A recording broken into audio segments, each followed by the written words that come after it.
Meet Herbert Hoover, a man who promised to end poverty, but instead created an economic hurricane.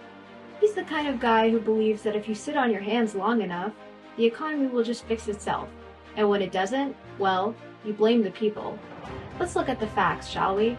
When the stock market crashed in 1929, Hoover had a revolutionary idea. Just let the market fix itself. Forget about intervening with government action. If the economy is broken, just let it break some more, right? I mean, what could possibly go wrong? That idea worked so well that Americans found themselves lining up for bread, living in Hoovervilles, named after the man who refused to help.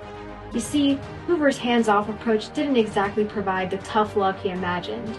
Instead, it left millions of people starving and homeless. Did Hoover actually think the market would be like, oh, okay, things are bad, but we'll just start working again now?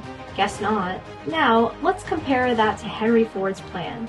While Hoover was busy watching people starve and telling them to tighten their belts, Ford was creating thousands of jobs in factories and paying workers enough to buy the products they made. Ford understood that a prosperous economy meant empowering people, not abandoning them.